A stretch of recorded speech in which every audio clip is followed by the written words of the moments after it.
Enquanto o aroma das flores ainda perfumava a capela e o caixão do meu filho acabava de ser fechado, ela entrou, Verônica, a ex-esposa que o havia abandonado há 15 anos. Com saltos altos e um vestido justo, atravessou o corredor exigindo os 24 milhões de dólares da herança, como se tivesse direito a eles. Mas o que aconteceu em seguida desmascarou cada pessoa naquela sala e desencadeou uma batalha que ela jamais esperava perder. Mas antes de continuar, certifique-se de estar inscrito no canal e escreva nos comentários de onde você está nos assistindo. Adoramos saber até onde chegam as nossas histórias. Quando as portas da capela se abriram naquela tarde cinzenta, o meu coração já estava mais partido do que eu acreditava ser possível. O caixão do meu filho, polido e solene, repousava no altar, rodeado de arranjos de flores brancas, as suas favoritas. O hino que ele amava acabava de ecoar pela última vez entre os vitrais, deixando um silêncio pesado que parecia engolir cada respiração na sala. Foi nesse momento sagrado de dor que ela apareceu. Verônica Pinto entrou na capela como se estivesse chegando a uma reunião de negócios, não ao funeral do homem que havia abandonado 15 anos antes. O barulho dos seus saltos de 10 centímetros quebrou brutalmente o silêncio, fazendo com que todos os presentes se virassem. O seu vestido preto, demasiado elegante para a ocasião, abraçava o corpo como uma segunda pele. Mas foi o seu sorriso, esse sorriso calculado de canto de boca, que me gelou o sangue. "Estou aqui para reclamar o que me pertence", anunciou com uma voz clara e ensaiada, projetando-a para que todos ouvissem. "Os 24 milhões de dólares que o meu marido deixou, como sua esposa legal. Tenho todo o direito a isso." O ar foi sugado da capela. Alguns ofegaram, outros viraram-se aturdidos para os vizinhos de banco. Mas eu não me virei para olhá-la. Ainda não. Mantive os meus olhos fixos no caixão do meu filho, na placa de latão que brilhava suavemente com o seu nome. Nem sequer havia sido baixado à terra, e ela já estava ali, como um abutre, tentando arrancar o que restava dele.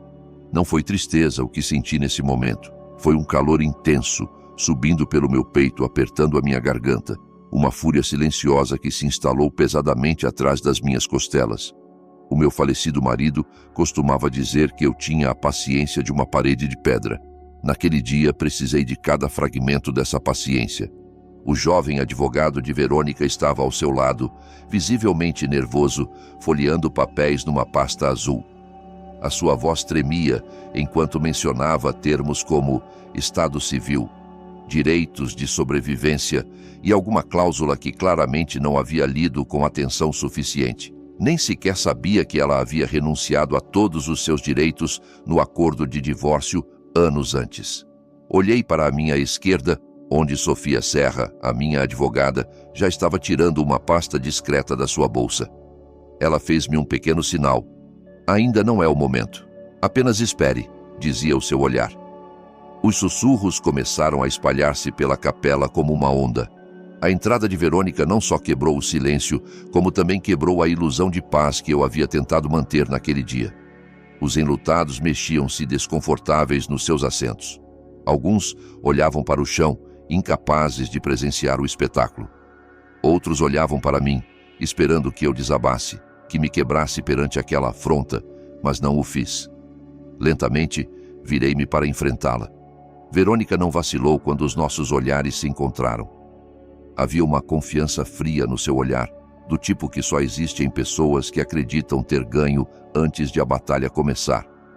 Ergueu ligeiramente o queixo, orgulhosa de si mesma. Talvez esperasse que eu suplicasse, chorasse ou armasse uma cena em frente ao altar. Mas permaneci imóvel, e isso pareceu desestabilizá-la, porque a sua voz tornou-se mais alta, mais insistente. "Não estou aqui para brigar. Estou aqui para pegar o que é legalmente meu."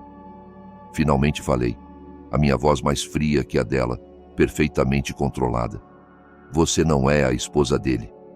Já não é." Por um segundo ela hesitou. O seu advogado sussurrou algo, virando uma página nos documentos, mas pude ver no seu rosto. Ela esperava que eu não conhecesse a lei.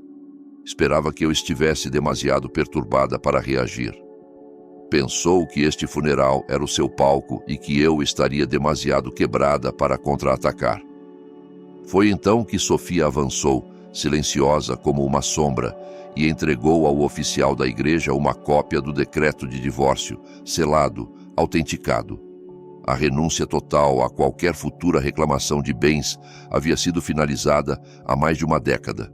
Não precisei dizer mais nada. A verdade estava ali, impressa em tinta oficial, e o silêncio que se seguiu foi mais ensurdecedor que qualquer grito. Alguém tossiu nervosamente, outro murmurou: "Deus nos ajude." Verônica ficou quieta, com os lábios apertados, os olhos percorrendo os bancos da capela. Estava esperando que alguém a defendesse. Ninguém o fez.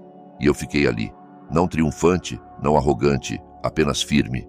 Passei 15 anos criando o meu filho sozinha, depois de ela o deixar sem nada além de dívidas médicas e um coração destroçado.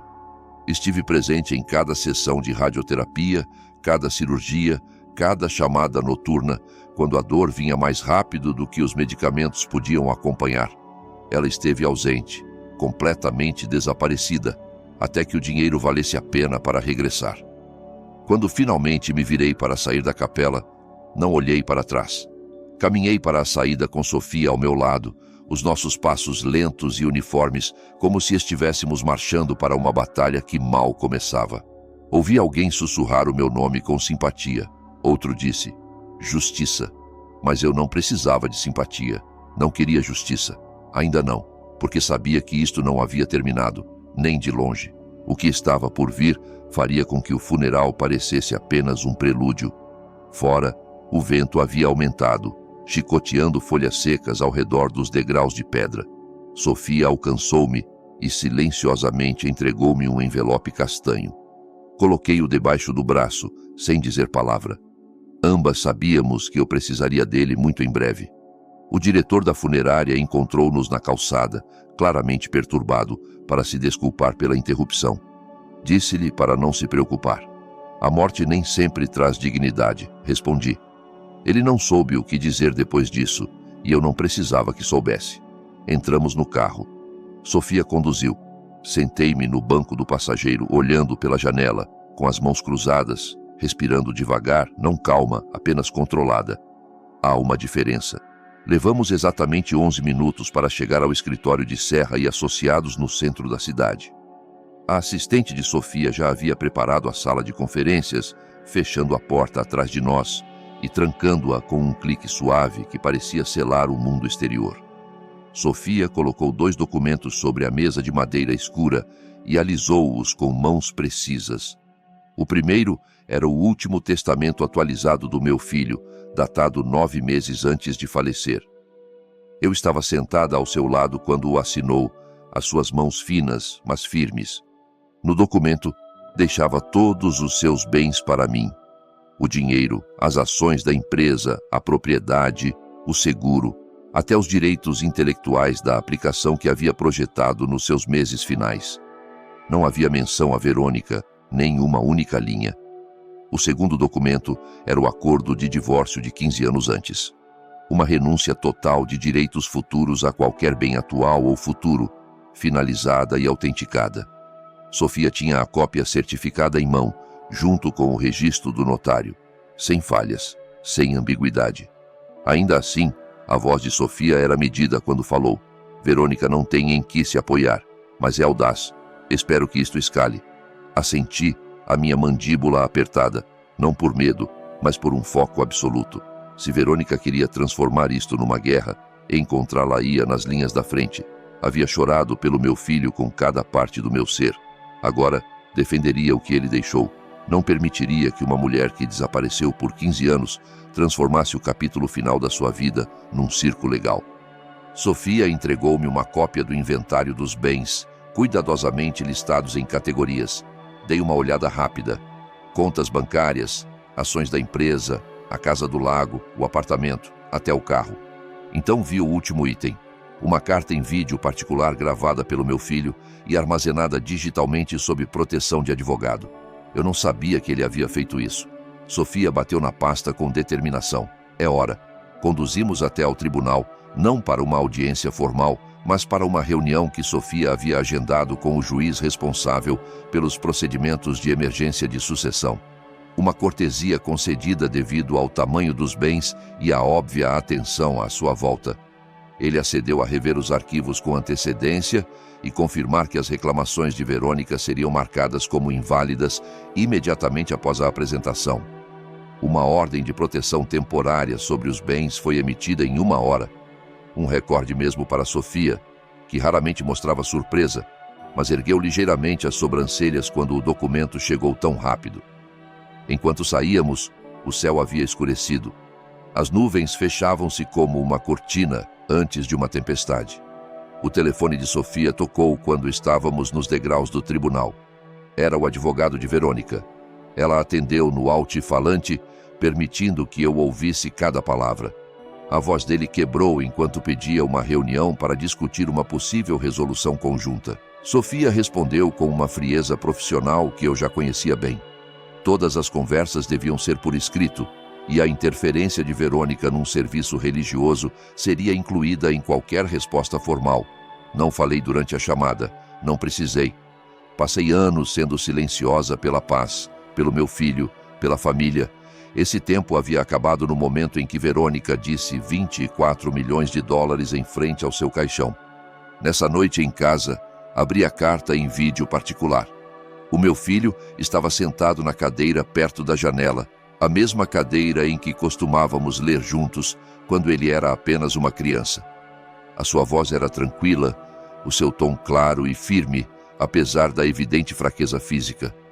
Falou sobre a fundação que queria que eu construísse, as bolsas comunitárias, o jardim memorial atrás do laboratório de tecnologia. Falou sobre mim, sobre como o apoiei, sobre a força que esperava que eu continuasse a demonstrar, mesmo depois de ele partir. Então, perto do final, disse algo que jamais esquecerei. Se ela regressar, preciso que te mantenhas firme, não só por mim, mas por ti. Ela afastou-se de mim. Mas tu, mãe, tu nunca o fizeste. Mereces tudo o que te deixei. Escolhi-te a ti.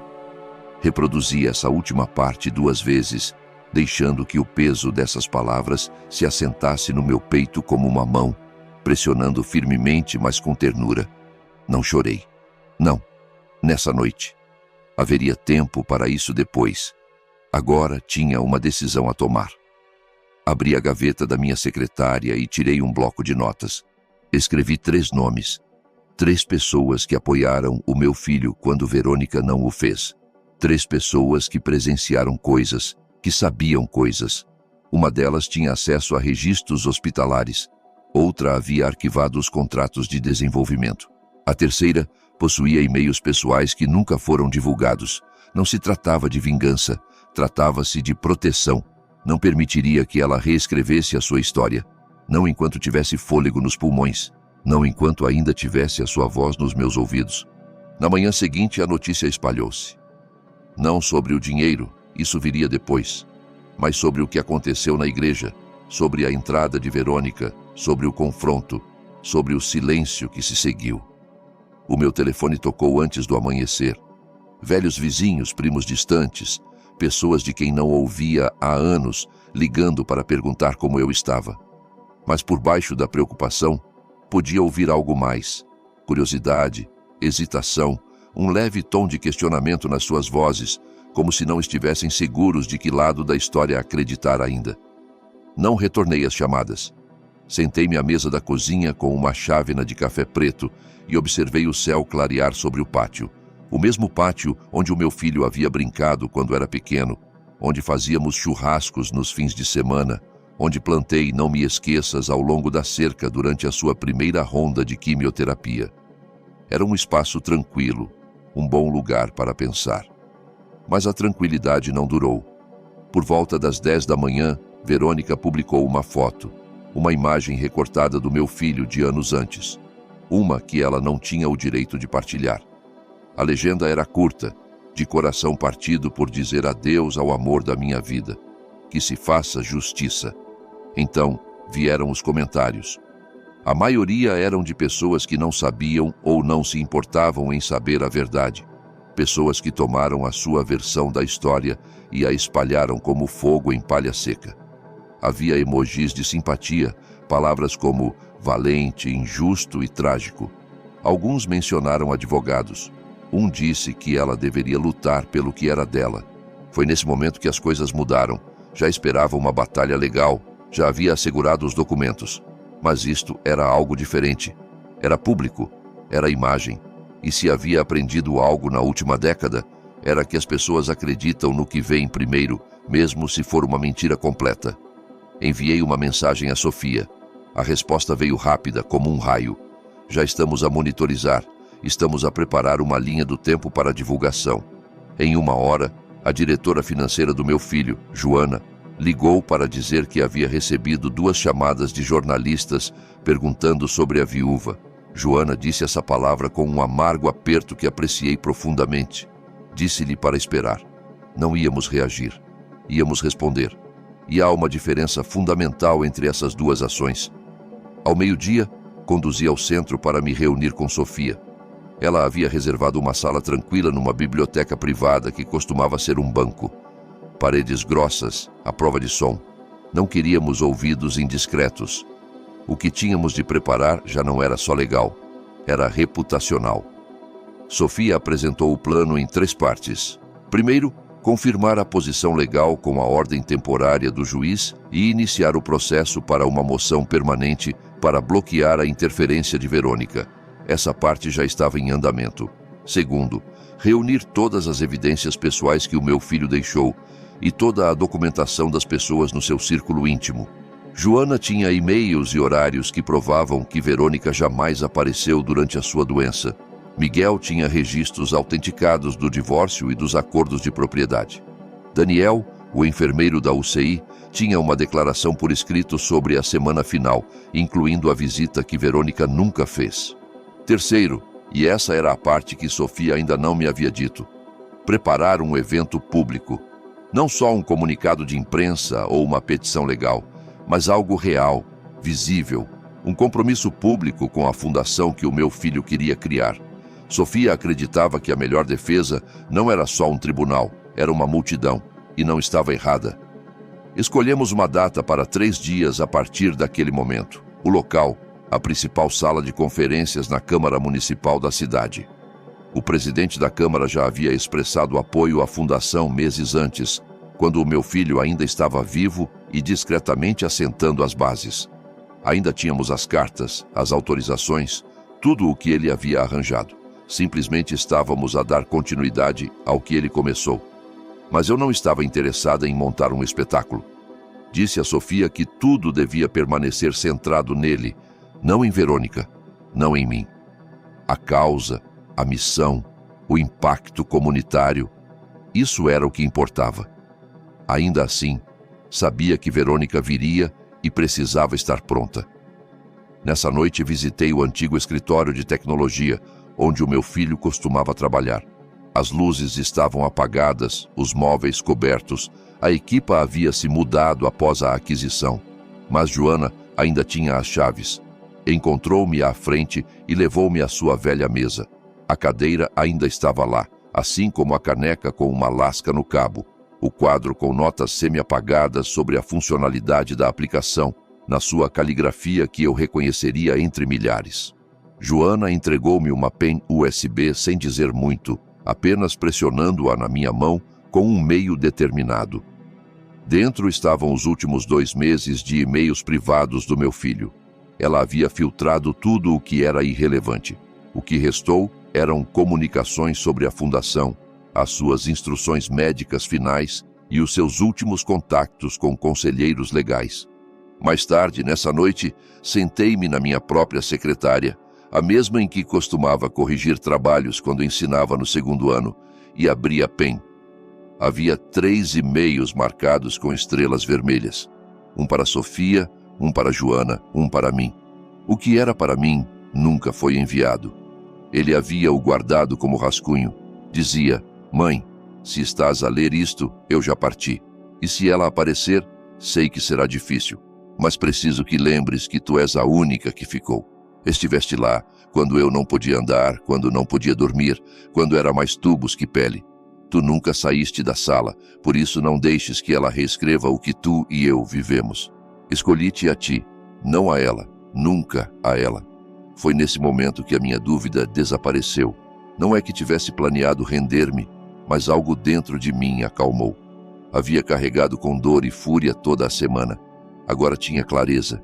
Verônica queria usar a opinião pública como arma. Eu levantaria a verdade não só no tribunal, mas perante cada pessoa que havia visto a sua publicação e acreditado na mentira. 3 dias após o funeral, entrei na Câmara Municipal pela entrada traseira. Sofia havia-o arranjado assim. Menos ruído, menos olhos. O auditório já se estava a encher de gente. Imprensa local, investidores de tecnologia, líderes comunitários. O gabinete do presidente da Câmara havia confirmado a sua presença, não para dar um discurso, mas para mostrar apoio.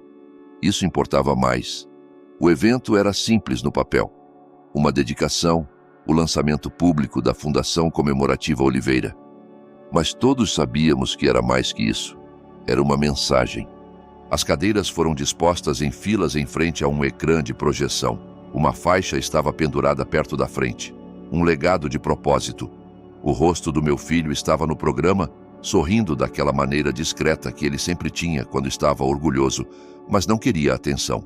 Esse sorriso falaria por ele agora. Sofia e Joana trataram do registro da imprensa. Miguel estava posicionado perto da mesa lateral com pastas legais. Daniel, o enfermeiro, ofereceu-se para acompanhar os convidados mais velhos. Todos tinham um papel. Todos entendiam o que estava em jogo. Às 10h02, as portas fecharam-se. Às 10h05, Sofia subiu ao pódio e bateu no microfone uma vez. Não sorriu. Não estava ali para encantar ninguém. Bom dia. Estamos aqui para honrar a visão e os valores de um homem que viveu com uma brilhante discrição e deixou um plano para ter impacto. O que verão hoje não é sobre perda, é sobre intenção, sobre clareza, sobre verdade. Ela afastou-se e as luzes apagaram-se.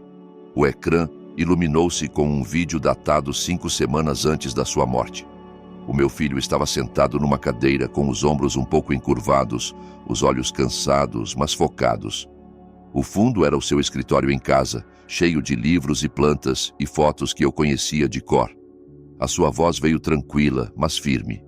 Se estás a ver isto, então já não estou por aqui, mas queria explicar com as minhas próprias palavras por que tomei as decisões que tomei.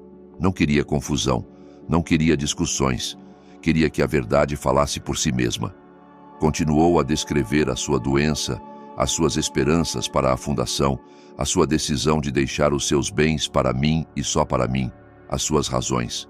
Não eram emocionais, não eram vingativas, só medidas e claras. Ela foi-se embora, disse sem hesitar. Quando mais precisava dela, não estava. E quando construí algo que valia a pena voltar, ela regressou. Não posso permitir que isso defina o meu legado. Estou a escolher a pessoa que nunca se foi. A sala ficou em silêncio absoluto quando o vídeo terminou. Nenhuma tosse, nenhum movimento, só imobilidade. Levantei-me, não porque quisesse, mas porque tinha de o fazer. Caminhei lentamente até ao pódio, sentindo o peso de todos os olhares. Havia falado em salas de aula por 30 anos. Havia dado elogios fúnebres, brindes de aniversário e discursos de reforma. Mas este momento era diferente. Não se tratava de celebração. Tratava-se de traçar uma linha definitiva na areia. Agradeci a todos por estarem ali. Reconheci a presença do presidente da Câmara.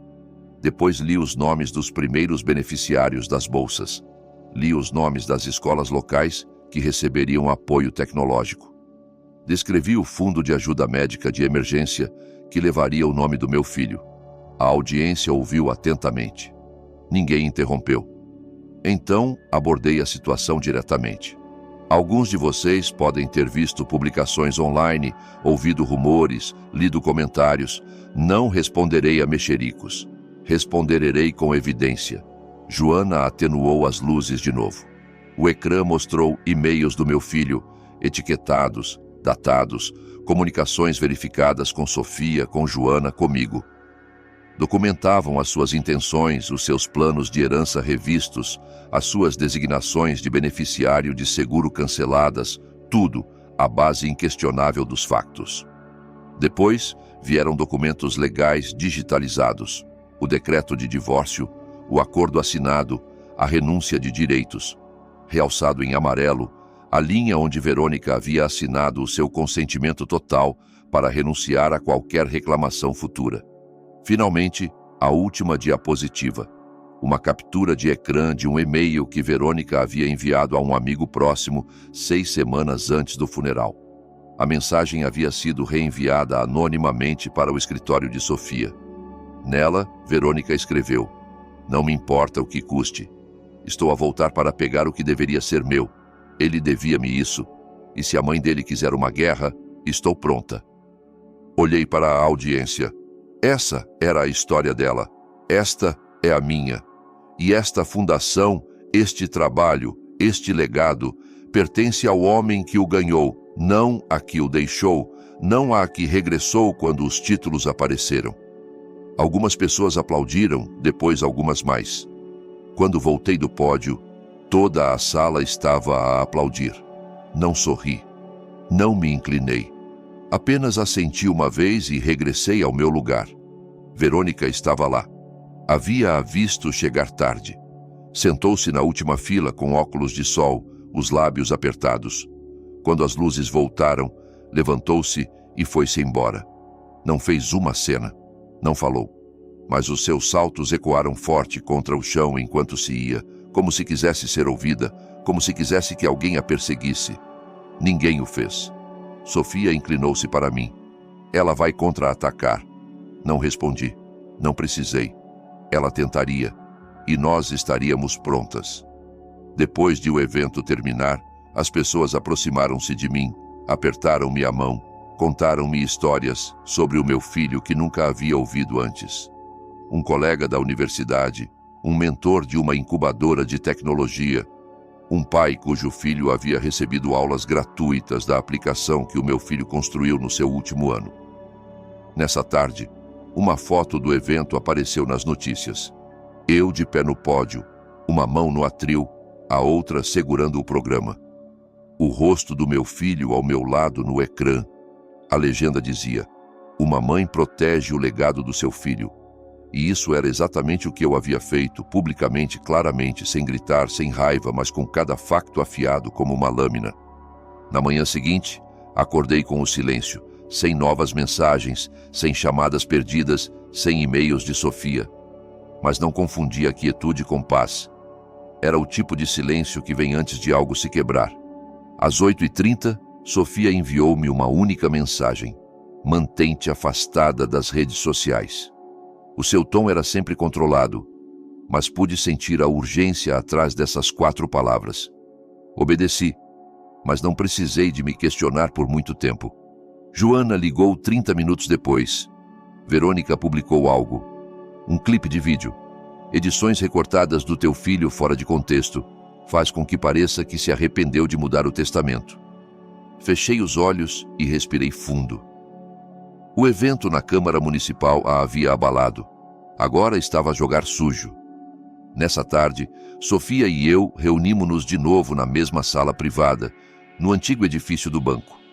Ela já havia descarregado o clipe, feito uma cópia de segurança, transcrito-o e tinha uma equipa a verificar as edições. Não havia filmagem completa para emparelhar, nenhum registro dessas palavras em nenhum arquivo bruto. Era uma fabricação, mas suficientemente subtil para enganar as pessoas que queriam acreditar nela. Sofia virou o ecrã do seu portátil para mim e pressionou reproduzir.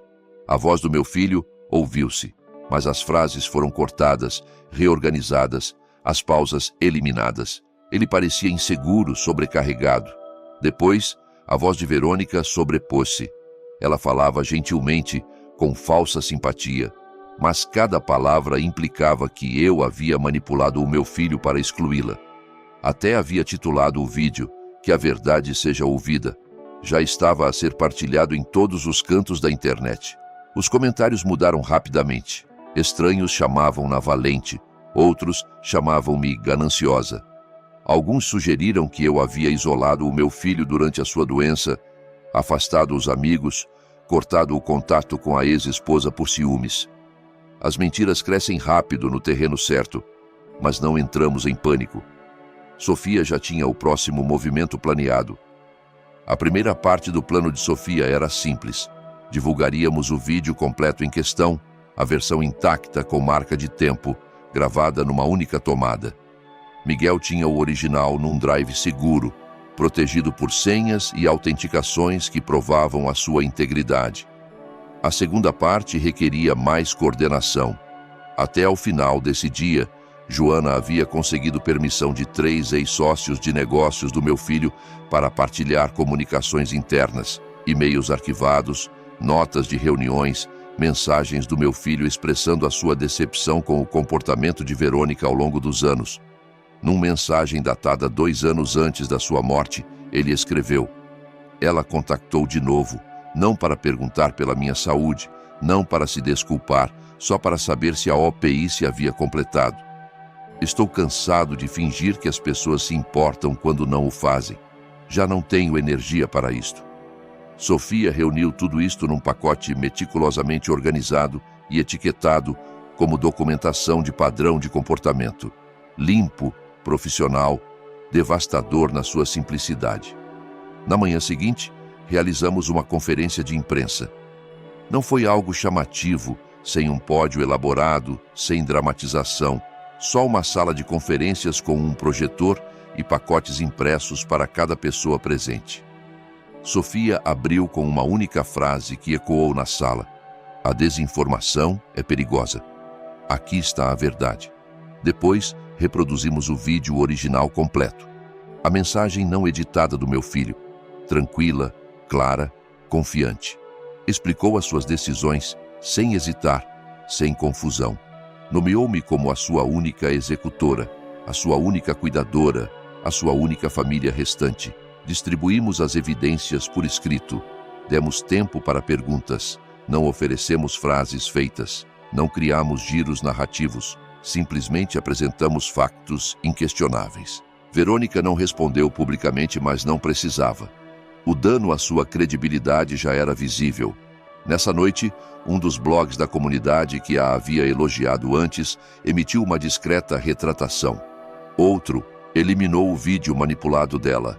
Um terceiro publicou transcrições lado a lado, mostrando como o clipe havia sido alterado. Ainda assim, não era suficiente. Não para mim. Os factos estavam do meu lado, mas eu não estava a perseguir só factos. Estava a perseguir uma clareza absoluta. Então, tomei uma decisão. Liguei a Joana e pedi-lhe que divulgasse o memorando interno que o meu filho havia escrito durante a sua última hospitalização. Havia sido destinado à junta diretiva da empresa, mas o tom era profundamente pessoal. O memorando detalhava o seu plano para a fundação, as suas razões para criá-la em meu nome, o seu desejo de distanciar a organização de qualquer pessoa que o tivesse abandonado. No final, ele escreveu: "Não quero que o meu nome seja usado para nada falso, nada superficial. Se as pessoas vão recordar-me, que seja pelo que realmente fiz e por quem realmente me apoiou." Sofia hesitou antes de aceitar. Era uma peça poderosa, mas também agitaria as coisas de novo. Disse-lhe que esse era precisamente o objetivo. O memorando foi publicado ao meio-dia, com o consentimento da junta e respaldado pela fundação. Não atacou Verônica diretamente. Não a mencionou pelo nome, mas expôs cada mentira que ela havia contado, simplesmente por existir, como um raio de luz que dissipa sombras. Pela noite, comecei a receber mensagens. Estranhos, sobreviventes de doenças graves, cuidadores, pessoas que haviam visto entes queridos morrer lentamente e sozinhos. Escreveram para dizer que entendiam, acreditavam em mim. Haviam visto pessoas aparecerem demasiado tarde só para reclamar algo que não haviam ganho. Mas mesmo isso não me satisfez por completo, porque Verônica não havia terminado. Às 10h30 dessa noite, Sofia ligou-me de novo. Ela apresentou uma moção para impugnar o testamento. Alegam que o teu filho foi coagido. Alegam que não tinha plena capacidade mental quando fez as mudanças finais. Perguntei a Sofia quão forte era a alegação. Fraca, respondeu, mas forçará uma resposta formal. Iniciará a descoberta. Abrirá registros. Disse-lhe que não tinha medo dos registros. Deixa-a acabar, porque quanto mais fundo for, mais descobrirá a verdade que estava a tentar enterrar. Isto já não era só sobre uma mentira. Era sobre o caráter. E o caráter tem um alcance maior que o dinheiro. A moção chegou tarde numa quinta-feira. Sofia reenviou-me o documento às 21h42, exatamente como eu sabia que faria. Limpo, anotado, com uma nota curta no fundo. Não precisas responder ainda, mas devias ver isto. Li cada página com atenção meticulosa. A equipa legal de Verônica acusava-me de influência indevida. Alegavam que o meu filho havia sido manipulado emocionalmente, que eu o havia isolado, que o havia coagido a reescrever o testamento quando a sua mente estava obscurecida pela medicação e pela doença. Chamavam-me controladora, opressora, implacável. Sentei-me sozinha à mesa da cozinha, a mesma mesa onde costumava espalhar projetos de ciências e cartões de vocabulário, a mesma mesa onde havia rapado a cabeça do meu filho após a sua primeira ronda de quimioterapia, tentando fazê-lo rir enquanto o cabelo saía em mechas. Agora, essa mesa continha uma acusação de que eu o havia roubado, o havia dobrado à minha vontade, havia usado a sua dor para o meu próprio benefício. Permiti-me senti-lo por completo. Não a raiva, ainda não, a dor. Instalou-se no meu peito como algo velho que regressava, algo com peso, algo com que pensei que já havia feito as pazes. Essa dor regressou nessa noite porque ler essa moção era reviver cada hora que me havia sentado ao seu lado, cada vez que havia segurado uma bolsa de vômito numa mão e os seus dedos na outra, cada vez que havia pressionado o botão de morfina quando a enfermeira não chegava suficientemente rápido, chamavam-me implacável. Mas eles não estavam lá quando eu lhe lia enquanto ele tinha náuseas, quando eu mudava os lençóis às 3 da manhã, quando eu lhe massageava os pés para que pudesse dormir. Eles não estavam lá na noite em que ele acordou a gritar e não conseguia lembrar que ano era. Eles não estavam lá na tarde em que ele me pediu, claramente e com plena capacidade, que me certificasse de que ela nunca recebesse um centavo. Eu sim, por isso deixei que o peso se assentasse. Não lutei contra ele, não o afastei. Servi-me um copo de água. Fiquei quieta, perfeitamente imóvel, enquanto deixava que as palavras me lavassem. E recordei exatamente quem eu era, não a mulher que eles descreveram no papel, mas a mãe que ficou. Na manhã seguinte, reuni-me com Sofia no seu escritório. Ela já havia redigido a nossa resposta inicial, mas antes de registrar qualquer coisa, sentamo-nos em silêncio por um tempo. Ela observava-me como se estivesse à espera que eu cedesse, ou explodisse de raiva ou desabasse em lágrimas. Não fiz nada disso. Simplesmente disse: "Vamos fazê-lo de forma limpa, vamos fazê-lo final." Ela assentiu com uma pequena sorriso de aprovação. Acordamos preparar uma declaração juramentada completa. O testemunho de Daniel como enfermeiro, a declaração de Joana como diretora financeira, os registros autenticados de Miguel. Incluiríamos toda a cadeia de e-mails que documentava os pedidos do meu filho, a sua gravação de voz, o seu memorando particular, tudo. Mas eu não queria que o próximo passo fosse só legal. Precisava de algo mais. Disse a Sofia que queria escrever uma carta, não para o tribunal, mas para a fundação, para a comunidade. Ela hesitou brevemente, mas acedeu. Nesse fim de semana, sentei-me com uma caneta e escrevi à mão. Mantive-o simples. Eu não sou a voz do meu filho, mas sou o eco do que ele acreditava. Ele acreditava na justiça, na decência, na verdade que não precisa de gritar para ser ouvida. Ele construiu o que construiu, não por fama ou legado, mas porque queria resolver um problema, deixar algo útil atrás. Eu fiquei ao seu lado. Não o fiz por recompensa. Não o fiz por reconhecimento. Fi-lo porque o amava e porque acredito no que ele queria que esta fundação fosse. Na semana seguinte, Sofia registrou a refutação completa. Era mais longa que a moção original, mais detalhada, mais substancial, com documentação irrefutável. Então esperamos.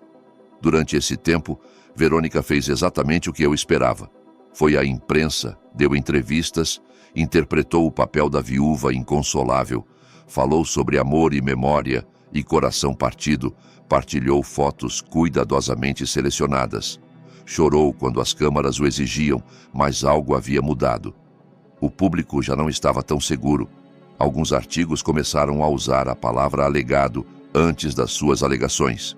Comentaristas começaram a referenciar o vídeo completo, os e-mails, as contradições evidentes entre o que ela dizia e o que os documentos mostravam. A verdade nem sempre se move rápido, mas move-se de forma constante e implacável. Sofia disse-me que poderia levar semanas para que o juiz revisse a moção. Avisou-me que Verônica poderia pressionar por uma audiência, tentar atrasar as coisas, tentar desgastar-nos com o tempo.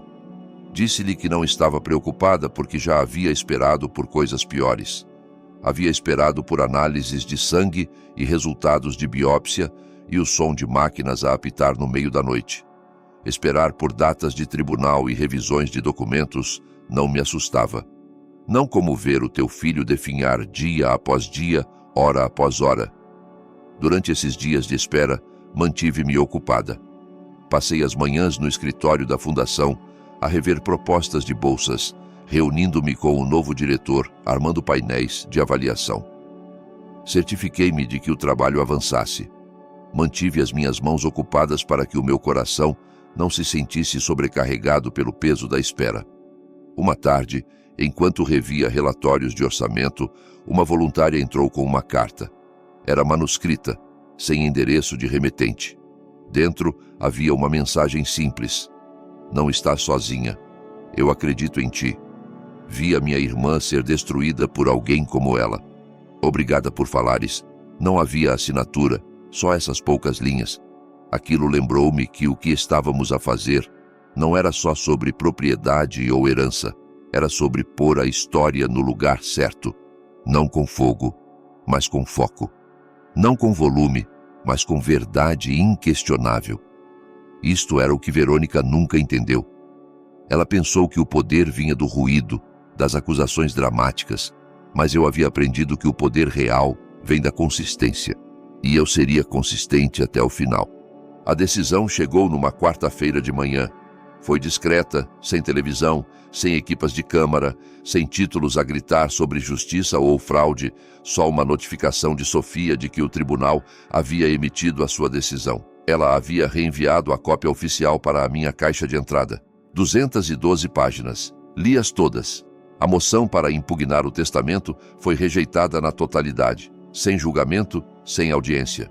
O juiz considerou que as provas eram claras e convincentes.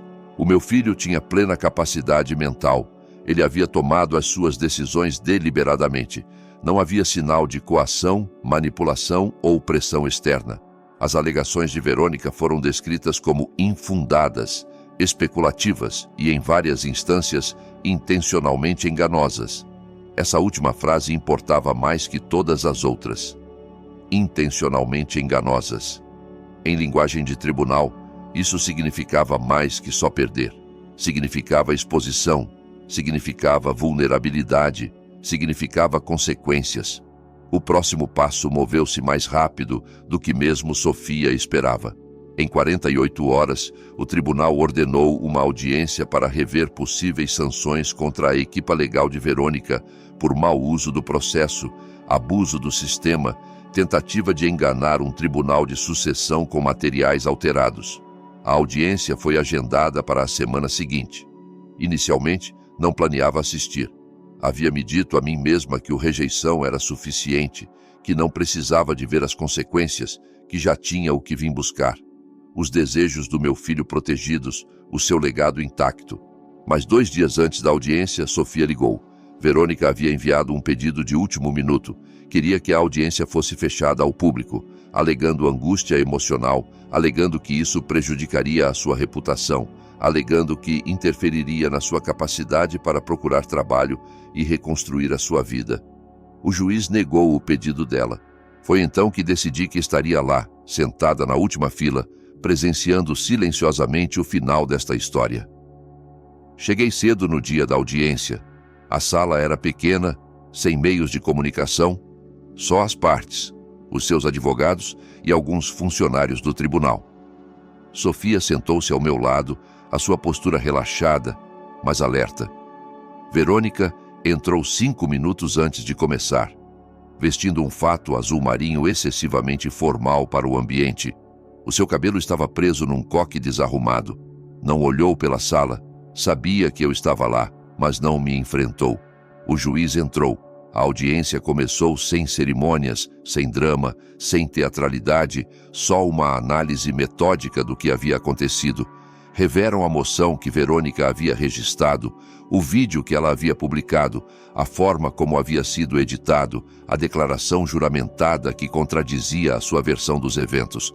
Analisaram os registros financeiros, o historial legal, o padrão da sua comunicação com pessoas próximas do meu filho, o momento da sua aparição, as suas declarações nas redes sociais antes e depois do funeral. Desmembraram tudo, peça por peça, expondo cada contradição. O advogado dela tentou argumentar que ela havia sido enganada, que não havia entendido completamente os riscos, que havia agido por causa da dor. Mas o juiz interrompeu-o com palavras que jamais esquecerei. A dor de perder um homem que abandonou não desculpa a manipulação deste tribunal. No final da audiência, ficou claro que as sanções seriam severas. O advogado de Verônica enfrentaria uma revisão formal da Ordem dos Advogados do Estado.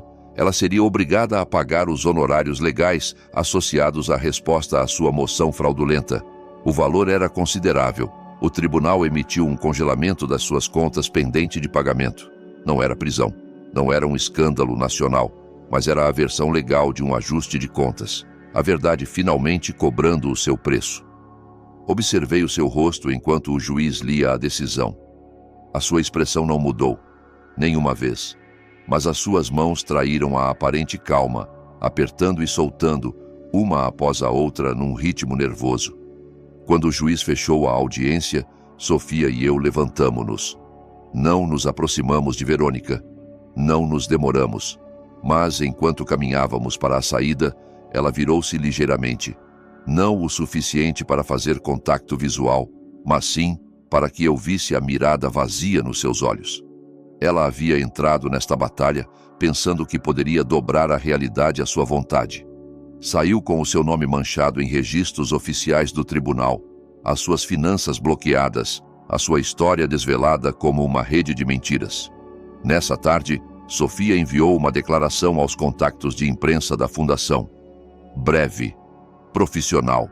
A Fundação Oliveira respeita os achados do tribunal e continua comprometida em levar adiante a missão definida pelo seu fundador. Consideramos este assunto resolvido, sem triunfalismo, sem tom de vingança, só finalidade. Sentei-me no meu jardim nessa noite, sozinha, no mesmo banco onde o meu filho uma vez se sentou após o seu primeiro exame limpo, e respirei a tranquilidade. Não a paz completa, ainda não, mas a tranquilidade que vem depois de uma porta finalmente se fechar. Nas semanas seguintes, a fundação floresceu. Recebemos mais ofertas para parcerias do que podíamos aceitar. Os primeiros beneficiários das bolsas já estavam a ser selecionados. O jardim memorial atrás do laboratório começava a tomar forma. Quanto a Verônica, ela desapareceu da vida pública tão completamente como havia desaparecido da vida do meu filho 15 anos antes. Sem mais publicações, sem mais entrevistas, sem mais cartas ou e-mails ou tentativas de contato. Um dia recebi uma correspondência, um envelope simples, sem remetente, só o meu nome na frente. Dentro não havia carta, só uma foto antiga do meu filho de criança e um pedaço de papel com uma única palavra: perdão. Não respondi. Não havia necessidade. Esse capítulo estava fechado, não com um grito ou uma celebração, mas com a calma certeza de quem protege o que importa. Ainda recebo cartas de mulheres que nunca conheci, de filhas vendo as suas mães sofrer, de mães vendo seus filhos tornarem-se estranhos. Elas não pedem magia, só verdade, e eu dou-lhe, simples e inquebrantável. Não estás sozinha, nunca estiveste, a tua história não termina com o abandono. Podes traçar a linha, podes pegar no lápis de novo. E embora o mundo nunca aplauda, a tua paz é o aplauso mais importante. Agora, se gostaste desta história, dá like para nos apoiares e clica neste próximo vídeo que está a aparecer no ecrã, porque nele há uma história de traição e reviravolta como nunca antes viste.